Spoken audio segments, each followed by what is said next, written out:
SASDOவின் பிரதான செய்திகள். தலைப்புச் செய்திகள். ஆலயத்திற்குள் தமிழர்களுக்கு காத்திருந்த பயங்கரம். 1557 பாடசாலைகளை மூட முயற்சிப்பதாக குற்றச்சாட்டு. செம்மணியில் இரவு வேளையில் கதவை தட்டிய மர்ம நபர்கள். வெளிநாடுகளுக்கு அனுப்பி வைக்கப்பட்டுள்ள CID அதிகாரிகள். மனித உரிமை ஆணைக்குழு விடுவித்துள்ள கடும் எச்சரிக்கை.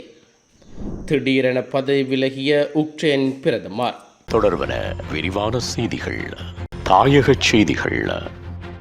செம்மணி மனித புதைகுழி விவகாரம் பூதாகாரமாகி மனித மனங்களை அதிர்ச்சிக்குள்ளாக்கி வருகிறது.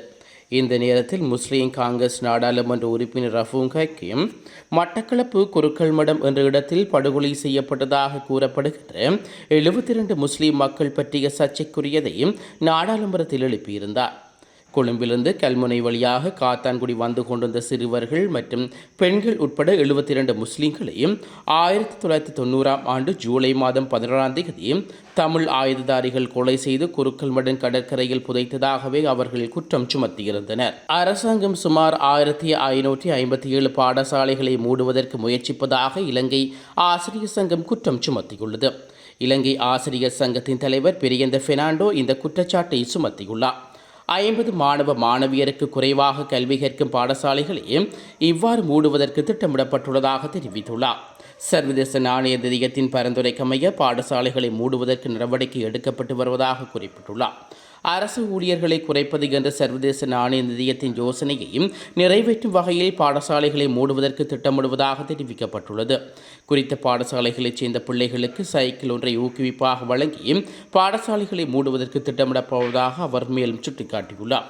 பாடசாலைகளை மூடுவதன் மூலம் குறித்த பாடசாலைகளில் கற்கும் 9830 ஆசிரியர்களை சேவையிலிருந்து நீக்குவதற்கு முயற்சிக்கப்படுவதாகவும் குற்றம் சுமத்தியுள்ளார்.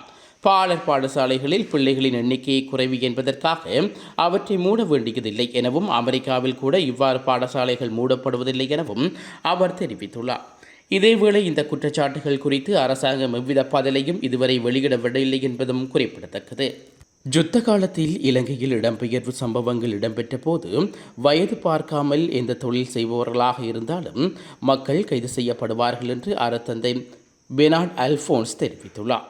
தொடர்ந்தும் கருத்து தெரிவித்துள்ள அவர், எவ்வித காரணமின்றி மக்கள் கைது செய்யப்பட்டார்கள். மாணவர்கள் பாடசாலை போகும் வழியில் கைது செய்யப்பட்டார்கள்.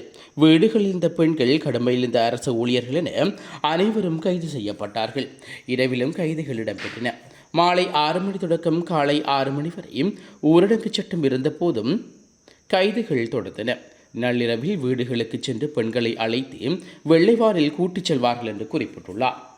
வெளிநாடுகளில் தலைமறைவாக வாழ்ந்து வரும் திட்டமிட்ட குற்றச்செயல்களில் ஈடுபட்ட பாதாள உலக குழு உறுப்பினர்களையும் கைது செய்யும் நோக்கில் குற்றப்புலனாய்வு அதிகாரிகள் சில நாடுகளுக்கு அனுப்பி வைக்கப்பட்டுள்ளதாக தெரிவிக்கப்படுகிறது. பொது பாதுகாப்பு அமைச்சர் ஆனந்த விஜயபால இந்த விடயத்தை தெரிவித்துள்ளார். வெளிநாடுகளில் வாழ்ந்து வரும் குற்றவாளிகளை நாட்டுக்கு அழைத்து வரும் நோக்கில் இந்த அதிகாரிகள் அனுப்பி வைக்கப்பட்டுள்ளார்கள் என்று அவர் குறிப்பிட்டுள்ளார். குருநாகல் பிரதேசத்தில் நடைபெற்ற நிகழ்வொன்றின் போது அமைச்சர் இதனை தெரிவித்துள்ளார். மத்திய கிழக்கு நாடுகள் உட்பட்ட சில நாடுகளில் இந்த குற்றவாளிகள் தங்கியிருப்பதாகவும் அவர்களை கைது செய்வதற்காக சர்வதேச காவல்துறையின் ஒத்துழைப்பு பெற்றுக் கொள்ளப்படுவதாகவும் தெரிவித்துள்ளார். பாதாள உலக குழு உறுப்பினர்கள் சிலரும் மலேசியாவில் கைதானதாக அண்மையில் சமூக ஊடகங்களில் வெளியான செய்தி பிழையானது என அமைச்சர் ஆனந்த விஜயபால மேலும் தெரிவித்துள்ளார்.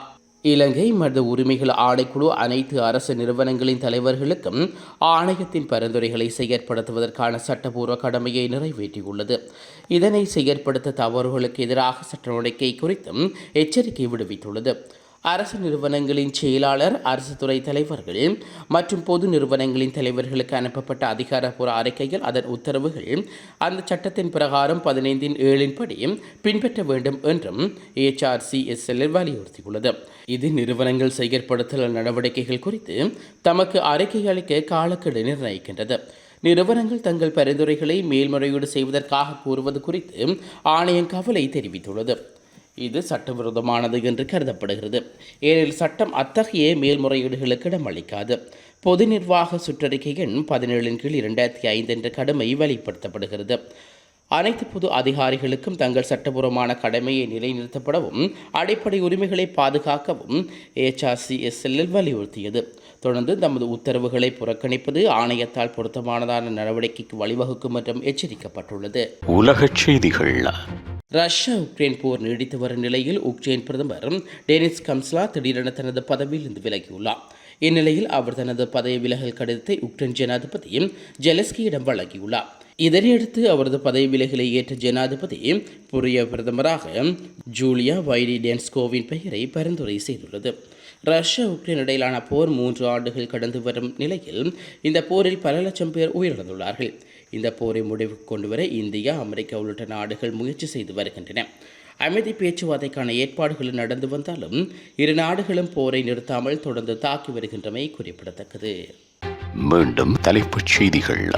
ஆலயத்திற்குள் தமிழர்களுக்கு காத்திருந்த பயங்கரம். 1557 பாடசாலைகளை மூட முயற்சிப்பதாக குற்றச்சாட்டு. செம்மணியில் இரவு வேளையில் கதவை தட்டிய மர்ம நபர்கள். வெளிநாடுகளுக்கு அனுப்பி வைக்கப்பட்டுள்ள சிஐடி அதிகாரிகள். மனித உரிமை ஆணைக்குழு விடுவித்துள்ள கடும் எச்சரிக்கை. திடீரென பதவி விலகிய உக்ரைன் பிரதமர்.